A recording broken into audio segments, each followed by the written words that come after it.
My name is Sarah, and this is my story. I'm married to Tom, a kind-hearted man with a smile that could light up the darkest room. We've been married for 4 years, but it feels like we've been together for a lifetime. We met at a local coffee shop, bumped into each other by accident, and the rest, as they say, is history. But there's one part of my life that feels more like a recurring bad dream. Martha, Tom's mom. Martha is, well, she's a character. Since we got married, she's had this habit of dropping by unannounced. It was annoying at first, but now it's just part of our daily routine. She's got something to say about everything and anything I do, and it's never praise. It was just another Tuesday evening. I was in the kitchen, the aroma of roasted chicken filling the air, setting the table for 3. Tom was on his way home, and Martha, of course, decided to pop in. "Chicken, Sarah? Again?" Martha walked into the kitchen, her voice dripping with disappointment. "If it were me, I'd have made pork. Tom loves my pork roast." I tried to keep my cool. "Tom likes chicken too, Martha, and it's healthier." She clicked her tongue, moving closer to inspect the salad. "Lettuce and tomatoes. How original." Just then, Tom walked in. "Something smells good," he said, wrapping his arms around me. He kissed my cheek before noticing his mother. "Mom, what a surprise." "Not a good one, apparently," Martha muttered, eyeing the chicken like it had personally offended her. Tom caught my eye, a silent plea there. "Be nice to her," it said. "She's had a tough year." I sighed, the fight draining out of me. "Dinner's ready. Let's eat." We sat down, and the usual happened. Tom talked about his day. I chimed in with stories of my own, and Martha found a way to criticize every single thing. When Tom complimented the chicken, saying it was just as good as any pork roast, I saw Martha's lips thin, but for once, she kept quiet. That night, as Tom and I cleaned up and Martha watched her favorite game show in the living room, I wondered how many more dinners like this I could take. It wasn't the chicken or the pork that was the problem. It was the constant feeling of not being good enough for the woman who mattered most to Tom. But as I looked at Tom, who was whistling while drying the dishes, I knew I'd endure it, for him. Because that's what you do for love, right? You put up with a little rain to get to the rainbow. Or in my case, a little bit of Martha to get to the rest of my life with Tom. If life were a straight road, mine had taken a turn into a lane with speed bumps named Martha. When I found out I was pregnant, Tom and I were over the moon. But joy comes with its own set of challenges. My job as an event planner was demanding, with hours as unpredictable as Martha's mood swings. So I made the tough choice to step down to a less taxing role, which unfortunately meant a smaller paycheck. It was a Sunday morning, and I was flipping pancakes, humming to myself, feeling content. Tom was reading at the table, and then, as if on cue, Martha walked in, her presence immediately changing the air. "So, Sarah, how does it feel to contribute less to the household?" Martha didn't waste any time, going straight for the jugular as she poured herself a cup of coffee. I flipped another pancake, choosing my words carefully. "It feels responsible, Martha. I need to take care of myself and the baby." "Babies don't need money, huh? Interesting logic," she retorted, taking a sip and making a face. "This coffee is weak." Tom looked up, his brow furrowed. "Mom, that's not fair. Sarah is doing what's best for our family." Martha scoffed. "Oh, please. When I was pregnant, I worked until the day I gave birth, and I made sure to contribute equally." I plated the pancakes and sat down, trying to keep the peace. "Times are different now, Martha, and I'm still working, just not as much." She shook her head, her disapproval as clear as the sunny day outside. "You just make sure you don't get too comfortable. Money doesn't grow on trees." The conversation hung heavy over breakfast. Even the pancakes tasted like tension. Tom squeezed my hand under the table, a silent show of support. But as I watched Martha pick at her food with a sour expression, I knew this was far from over. I was bracing myself for a long road ahead, full of Martha's backhanded comments. But in my heart, I knew the peace of mind from a lesser-stressed pregnancy was worth any pay cut. And I'd do it all over again if it meant a healthier me and a healthier baby. Life has a funny way of flipping the script. Before Jamie, my home office was a place of tranquility. Now it's a circus, and I'm the juggler. Working from home while taking care of a newborn is like trying to thread a needle on a roller coaster. But it's our roller coaster, and I wouldn't trade it for the world. One Wednesday afternoon, as I was knee-deep in emails and baby burp cloths, the doorbell rang. I knew without looking. It was Martha. "Just a minute," I called out, balancing Jamie on one hip and my laptop on the other. When I opened the door, there she stood, purse and judgment in hand. "You look like you could use some help," she remarked, pushing past me into the living room. I followed her, settling Jamie into his bouncer. "I've got it under control, Martha. It's just a busy day." She peered at my laptop screen, then at Jamie, who was trying to decide if he was hungry or sleepy. "Doesn't seem like it. You know, when Tom was a baby, I made sure everything was spotless, and he was always my focus." I bit my tongue, resisting the urge to defend my scattered living room. "Well, times have changed, Martha. Working from home is a balancing act." She sat down, watching me like a hawk. "Does Tom know how chaotic it is here?" I sat across from her, trying to maintain a sense of calm. "Tom understands. He knows I'm doing my best." Martha tutted, looking around with thinly veiled disapproval. I suppose your best will have to do." I wanted to tell her that my best was more than enough, that I was a good mom and a good worker. But with Jamie starting to fuss, I didn't have the energy for another round with her.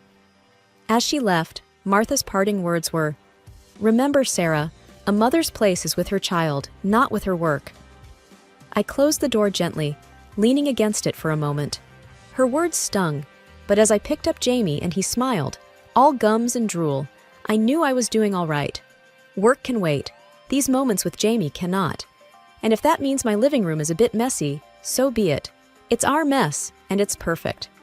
4 years into our marriage, and life had settled into a rhythm, albeit one constantly interrupted by the discordant notes of my mother-in-law, Martha's visits. The first year of Jamie's life was a whirlwind of diapers, late-night lullabies, and the struggle of maintaining a career from the confines of our home.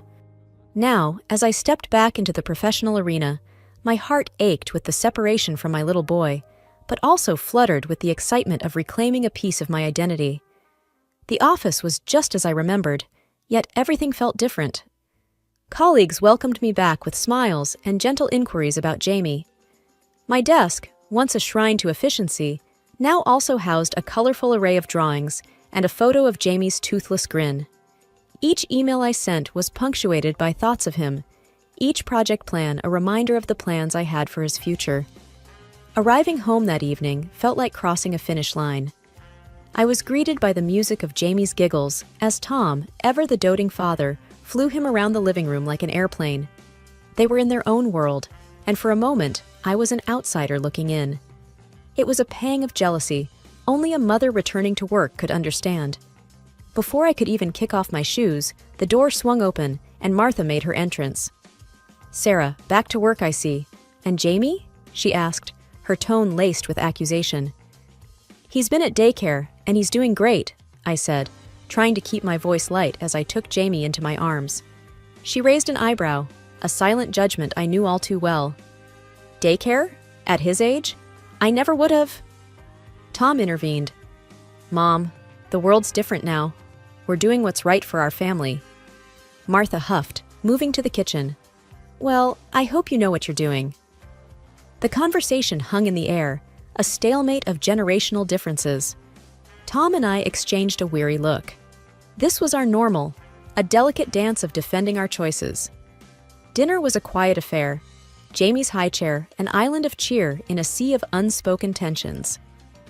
Martha barely touched her food, her disapproval a palpable presence at the table. Afterward, as Tom put Jamie to bed, I found myself alone with Martha. "Martha, I know you don't agree with our choices, but I need you to trust that we're doing what's best for Jamie," I said, clearing the plates. She looked at me, her eyes softening for just a second. "Sarah, I just want what's best for him too." "I know, and I appreciate that. But best can mean different things," I replied, hoping to bridge the gap between us. She nodded slowly. "I suppose you're right, but it doesn't mean I have to like it." As I finished the chores and sat down to catch up on some work, the house quieted down. I mulled over the day's events, the juggle between professional and personal, the constant scrutiny from Martha. Each thought was a thread in the complex tapestry of modern motherhood. Over the next few weeks, I found my stride, balancing deadlines with daycare drop-offs, boardroom meetings with bedtime stories. I was proving to myself, more than to Martha, that I could excel at both roles. But her words lingered like a shadow, a reminder of the tightrope I walked daily. One evening, as I watched Jamie sleep, his chest rising and falling in peaceful slumber, I realized that this was my why. The long hours, the missed cuddles, they were all for this moment of tranquility, for the future we were building. And as I turned off the light, a sense of determination settled in my heart. Martha might never understand, but that was okay. This was our life, our choices, our grind. And with Tom and Jamie by my side, I was ready for all of it. When Tom and I approached Martha about watching Jamie while I worked, she accepted with a strange spark in her eye. "Of course I'll watch him. A grandmother's place is with her grandchild," she had said, almost triumphantly. The first day, I left Jamie with her, armed with a list of instructions and a kiss on his forehead. "If you need anything, call me," I reminded her, feeling the familiar tug at my heart as I walked out the door. "Sarah, go to work. We'll be fine," Martha said, her voice tinged with the confidence that only grandmothers possess. But as the days passed, her enthusiasm began to wane. Each evening, I returned to a litany of complaints. "He wouldn't nap. He's too fidgety. He throws his food," she'd report with exasperation. One evening, as I handed her a cup of tea, I ventured cautiously, "Martha, if it's too much, we can look into a daycare for Jamie." She set her cup down with a clatter.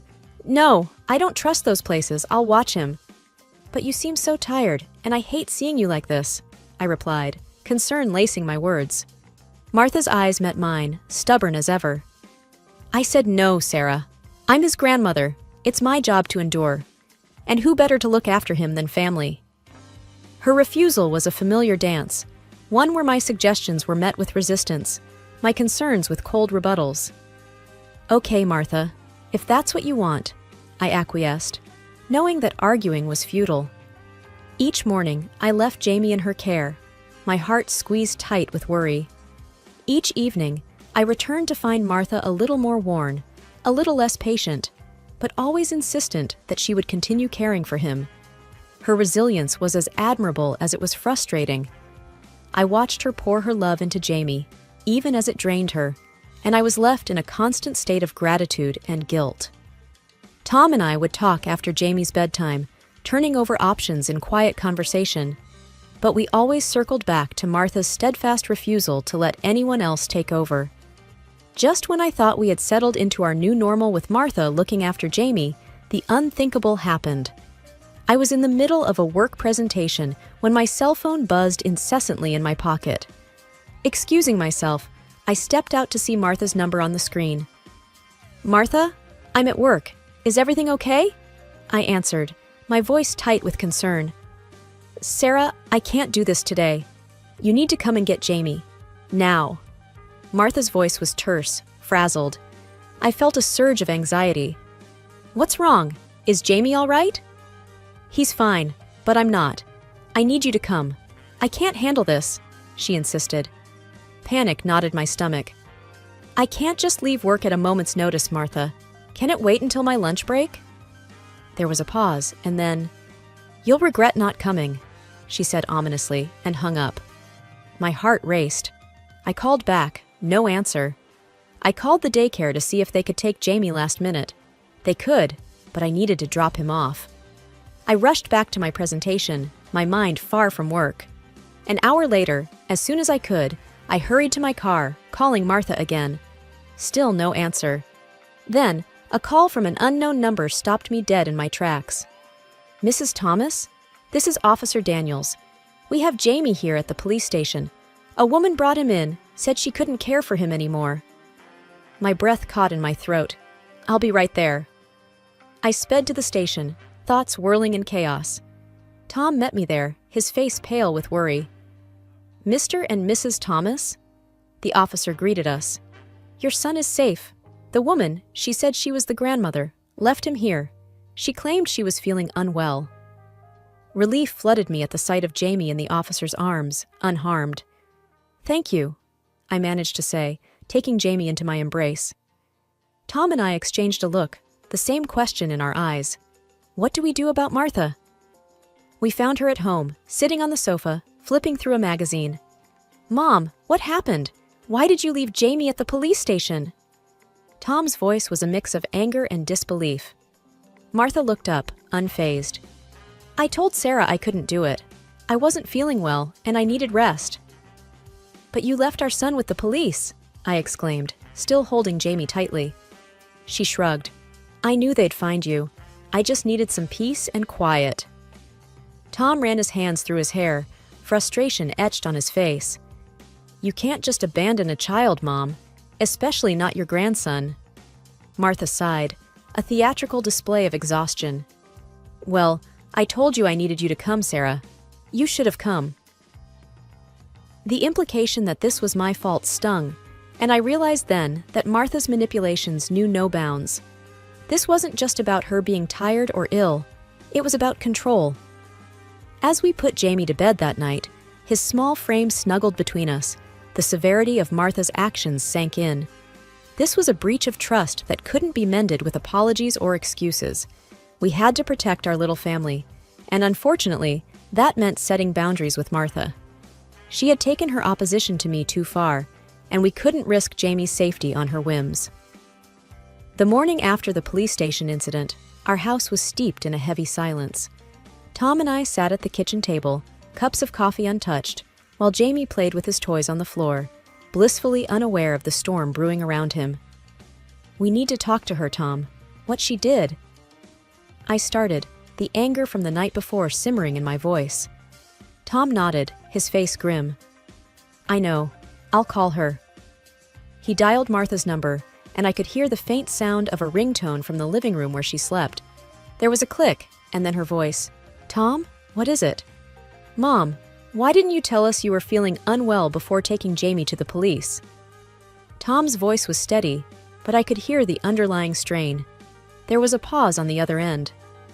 I just needed to rest. I thought they would call you immediately." Martha's voice was a mix of defensiveness and weariness. "But that's not the way to handle it, Mom. You scared us to death." Tom pressed on. "I didn't mean to." Martha's voice cracked, and I wasn't sure if it was genuine remorse or another act.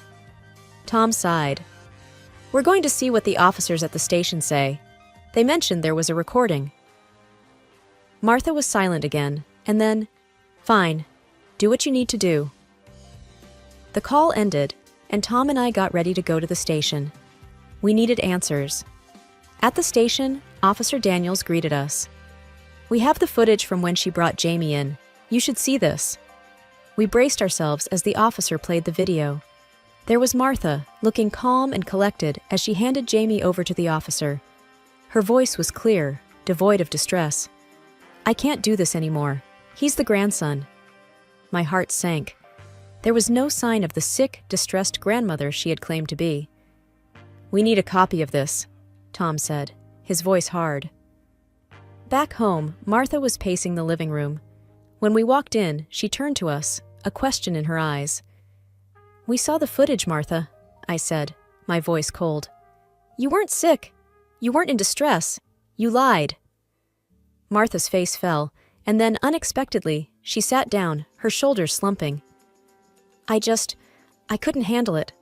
I thought I could, but..." Tom interrupted her. "You put Jamie at risk. You lied to us, to the police. How could you?" Tears streamed down Martha's face, but the theatrics didn't move us this time. "I'm sorry," she whispered. But it was too late. The trust was broken. That evening, after Martha had packed her things and left, Tom, Jamie, and I sat in the living room, a tight little circle. We didn't say much, but we didn't need to. We had each other, and we would move forward, together. The truth had been painful, but it had also set us free. It had only been a few days since Martha had left when she unexpectedly reappeared at our doorstep.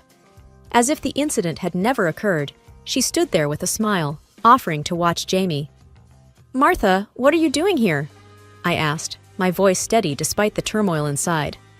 "I've come to help with Jamie, like before. You obviously need the help," she said, brushing past me into the house. I was dumbfounded. "Martha, after what happened, you think we can just go back to how things were?" She turned to me with a defiant look. "Well, it wouldn't have happened if you had come when I called," she retorted, her words sharp like daggers. Before I could respond, Tom walked in, his face darkening at the sight of his mother. "What are you saying, Mom? That this was Sarah's fault?" Martha's eyes didn't waver. If she had been a stay-at-home mother like she should be, none of this would have happened. That's when Tom exploded, the anger and frustration that had been simmering for days finally boiling over. "How dare you? You do this out of spite for Sarah, and you put Jamie in danger because of it." Martha recoiled as if slapped, her facade crumbling. "Tom, No, Mom, I don't want to hear it. You've crossed a line. You deliberately ignored Sarah. You neglected your grandson, and for what? To prove a point?" His voice was a crescendo of outrage. She tried to interrupt, to defend herself, but Tom wouldn't have it.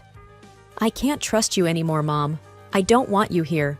I don't want to talk to you until you realize the gravity of what you've done." Martha looked between us, the realization dawning that she had indeed gone too far. Without another word, she turned and left, the finality of the moment hanging heavy in the air. Tom turned to me, his eyes filled with a mixture of regret and resolve. "I'm sorry, Sarah. I should have seen it sooner, but I promise you, Jamie's safety comes first. We come first." I nodded, the solidarity between us more potent than ever. "I know, Tom. We'll get through this, just like we always do. Together." We knew the road ahead would be without Martha, at least for the foreseeable future. It was a painful but necessary decision, a line drawn to protect our son, our family, our peace.